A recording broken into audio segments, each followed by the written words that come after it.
शिव कथा कर रही है, भगवान शंकर का संवाद कर रही है, शिव महापुराण वर्णन कर रही है। भगवान शिव का एक नाम आशुतोष है। जैसे ही राजा ने गर्गा बाबा के कहने से, गर्गाचारी जी के कहने से स्पर्श किया, स्पर्श करते से शरीर का पूरा ताप, पूरा पाप समाप्त हो गया। ताप और पाप दोनों। एक बात ध्यान रखिएगा, शिव मंदिर में जाते हो, जल चढ़ाते हो, जल लेकर कलश में आते हो, बोलो जम के बोलो, आते हो सब लोग। कलश में जल भले थोड़ा सा ला, पर मंदिर से खाली मत।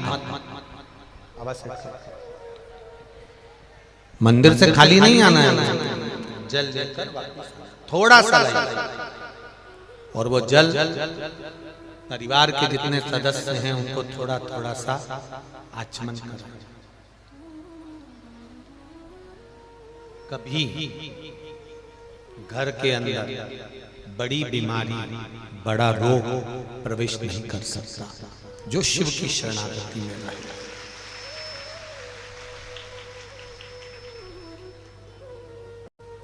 कल एक कथा चल रही थी, आपको स्मरण होगा, इंद्र और कुबेर,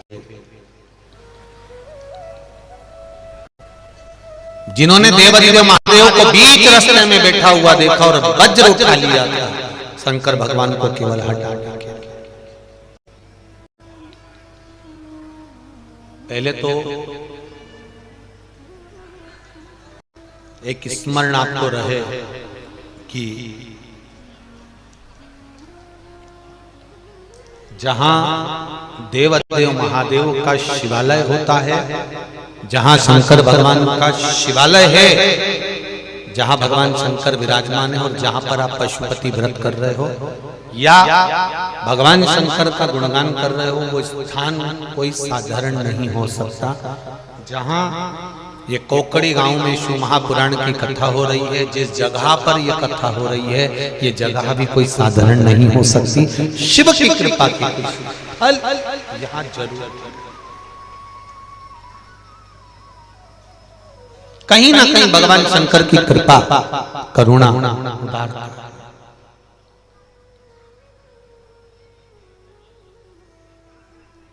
शिव तत्व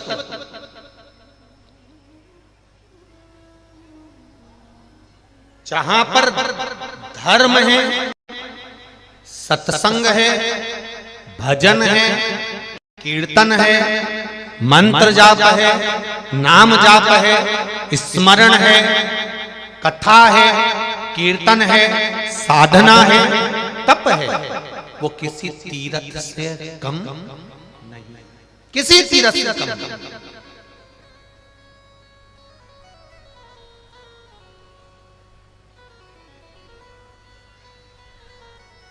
वो जगह किसी तीर्थ से कम नहीं है।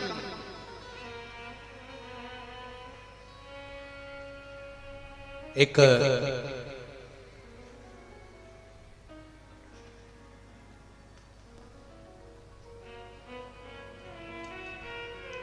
झारखंड में एक स्थान संवेद शिखर, जहां पर जैन धर्म के 24 तीर्थंकर हुए हैं।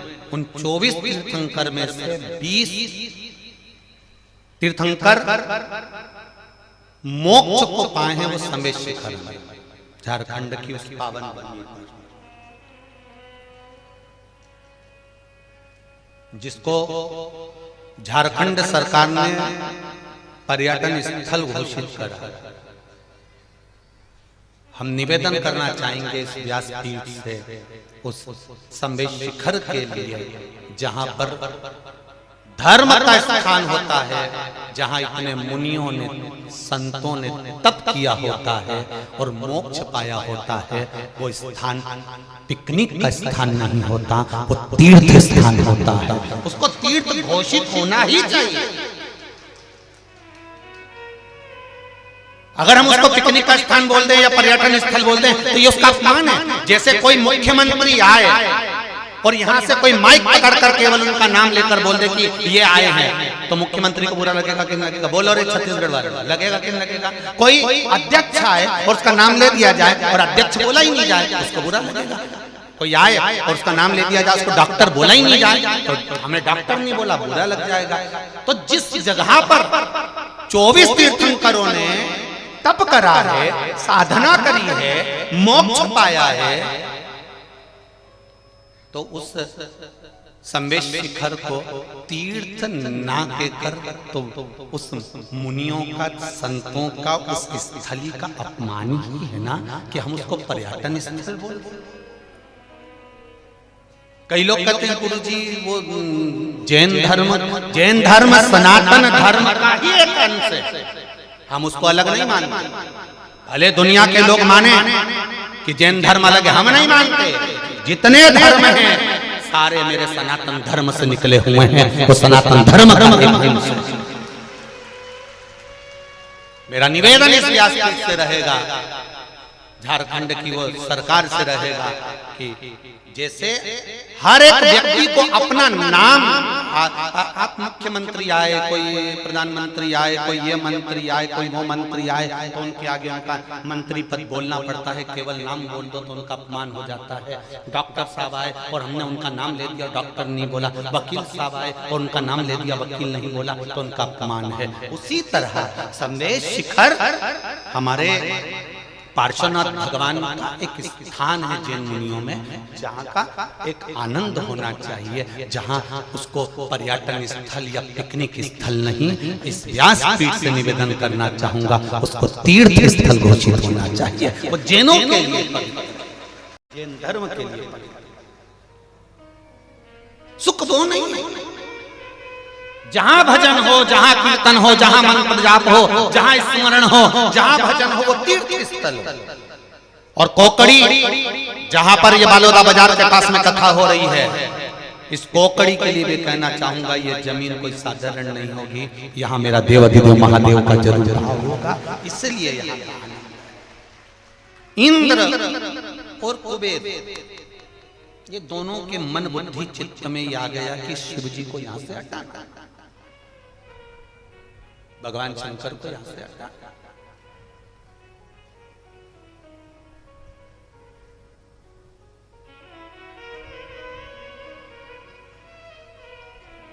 इंद्र ने कहा कुबेर से हटाओ इसको यहां से। शिवजी तो अपने तप मुद्रा में लीन थे, भगवान शंकर अपनी साधना में लीन थे। भगवान शिव अपनी तप साधना में लीन है, भक्ति में लीन है, लीन। तभी जब भगवान शंकर तक साधना में लीन थे, इंद्र ने कहा हटो यहां से। शिव जी के नेत्र नहीं खुले, शंकर भगवान नेत्र बंद करके तप करते रहे, तप करते रहे। इंद्र ने फिर कहा हटो यहां से, शिव जी तब भी तप करते रहे। शिव जी नहीं। कुबेर ने कहा मुझे लगता है कि ये ऐसे नहीं उठने वाले हैं, जरा विचार करिएगा। जितनी बार इंद्र का सिंहासन गया है, जितनी बार इंद्र की कुर्सी गई है, जितनी बार इंद्र की सत्ता गई है, उतनी बार मेरे देवाधिदेव महादेव ने इंद्र को वापिस कुर्सी पर और सत्ता पर बिठाया है, वापिस बिठाया। जितनी बार इंद्र की सत्ता गई, जितनी बार इंद्र की कुर्सी गई, उतनी बार इंद्र को सत्ता में वापस देवाधिदेव महादेव बिठाया। मेरा महादेव, मेरा शिव, मेरा उघड़दानी, मेरा शंकर, मेरा कृपालु, मेरा दयालु, मेरा शंभु किसी को खाली नहीं रखता। क्यों खाली रखता?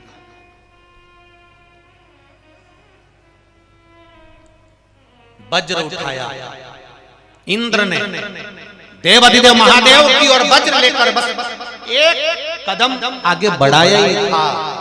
इतनी देर में शंकर भगवान के उस शरीर से एक ज्योति प्रकट हो गई, जिस ज्योति ने वज्र को वहीं रोक दिया और इंद्र का पूरा शरीर जलने लगा।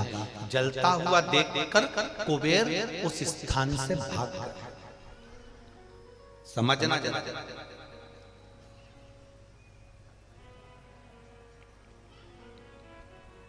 दो एक हंस और एक कौआ, दोनों मित्र बन गए। कौए ने हंस से कहा मुझे भूख लग रही है, कुछ खाने को दे। हंस गया मोती लेकर आया, मोती उसको दे दिए। कौआ कहता है मोती कैसे खाऊंगा, मेरी चोंच टूट जाएगी, मैं ये मोती नहीं खा सकता, मुझे तो मांस के टुकड़े ला कर दो, मुझे मांस के टुकड़े ला कर दो, मैं ये मोती नहीं खा सकता। हंस कहता है मैं मांस नहीं ला सकता। कौआ उड़ा, हंस को भी साथ लेकर उड़ा और कहा चल अब मैं जहां रहता हूं वहां चलते हैं। शमशान पहुंच गए, बड़ के पेड़ पर कौआ और हंस बैठ गए। हंस ने कहा मुझे भूख लग रही है, मरा हुआ कुत्ता पड़ा था, जहां से मांस का टुकड़ा उठाकर कौआ लेकर आ गया, ले खा। हंस कहता है मैं ये गलत नहीं खा सकता, मैं गलत नहीं खा सकता। कितना नियम पक्षियों का होता है। कौआ मोती नहीं खा रहा, हंस मांस नहीं खा रहा, शेर कभी घास नहीं खाता। कितना नियम है पशु पक्षी का, कितने नियम से चलते पशु पक्षी। केवल एक मनुष्य ऐसा है जिसका कोई नियम नहीं, जो मिल जाए वो निपटा जाए, जो मिल जाए, जो मिल जाए बस उसको खा जाए। केवल एक मनुष्य, केवल एक कौआ बोल रहा था, मांस का टुकड़ा नीचे गिरा, एक राजकुमार पर गिर गया। राजकुमार को क्रोध आया, उसने धनुष उठाया, बाण उठाया, छोड़ा छोड़ा, कौआ भाग गया, हंस को लग गया, हंस नीचे गिर गया। राजकुमार ने कहा मैंने कौवे को मारा था, तुम्हें लग गया। हंस कहते हैं ये संगत का असर है, मैंने गलत व्यक्ति की संगत कर ली थी और वो गलत व्यक्ति गलत काम कर चला गया। अच्छा व्यक्ति पड़ा, अच्छा व्यक्ति तड़प रहा, अच्छा व्यक्ति सड़ रहा।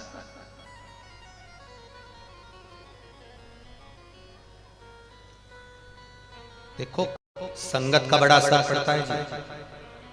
तुम यहां से बाहर निकलना, एक ठेले वाले के पास रुक जाना, ठेले वाले से पूछना, चाय के ठेले वाले से, भैया चाय है क्या? हाँ साहब दे दे। कितने की है? 10 रुपए की। चलो कोकड़ी में चाय पीना, ठेले पर दुकान पर 10 रुपए। अब तुम चले जाओ बालोटा बाजार, एक होटल पे रुकना, अच्छी बढ़िया कांच माच लगी हुई, एक चाय देना, ये लो। कितने की है? जम के बोलो 20 रुपए। और अच्छी बहुत वीआईपी, बहुत वीआईपी होटल में जा। लाओ जरा एक चाय लाओ तो जरा, ये लीजिए। कितने की है? 50 रुपए की। और 5 स्टार होटल में जाओ, चाय मंगवाओ। कितने की? 500 रुपए। मर गए। कोकड़ी में तो 10 ही की थी, बालोदा बाजार में 20 की। अच्छी होटल पर और 5 स्टार 500। तो चाय पीने वाले ने पूछा ये चाय की पत्ती वही है कि इसमें बदल गई? जो 10 रुपए की थी वही चाय की पत्ती है। जो 10 रुपए की थी वही दूध है, जो 10 रुपए का था वही अदरक, जो 10 रुपए का था वही चाय, वही इलायची, सब वही की वही है। केवल वो चाय जितनी ऊंची ऊंची दुकान पे जाके बैठ गई उतनी उसकी कीमत हो गई। तुम कहाँ बैठ रहे हो ये तुम्हें मालूम होना चाहिए, तुम्हारी कीमत होना चाहिए। तुम कहाँ बैठ रहे हो, किस जगह पर जाकर बैठ रहे हो, किस स्थान पर जाकर बैठ रहे हो। कहीं गलत जगह बैठोगे, मदिरा की दुकान पर जाकर बैठ जाओगे, भले पानी पी रहे होगे पर लोगों की दृष्टि में आ जाएगा कि ये मदिरा पीता है। बोलो सही है कि गलत है। जुए वाले के साथ में रहोगे तो कहने में आ जाएगा ये जुआ खेलता होगा। मांसाहार वाले के साथ बैठोगे तो कह देगा मांसाहार। भले तुम नहीं करते, भले तुम जुआ नहीं खेलते, भले तुम दारू नहीं पीते, मदिरा नहीं पीते, नशा नहीं करते, पर कहलाएगा यही कि इसने ये करा होगा। और अगर तुम मंदिर में जाकर बैठ गए, कथा में जाकर बैठ गए, तो भी लोग कह देंगे भैया ये तो बहुत भगत है शंकर जी का, ये राम का भगत, ये कृष्ण का भगत, ये शिव का भगत है, ये संतों की संगति करता है, ये असर पड़ता है। जो जो काम करता है उसको उस काम से पुकारा जाता है। अगर कोई दूध बेचता है तो उसको क्या कहते हैं, जम के बोलो जरा, अच्छे से बोलो रे, कोकड़ी वालों, दूध वालों, ठीक है। सब्जी बेचे तो है सब्जी वाला, सोना बेचे तो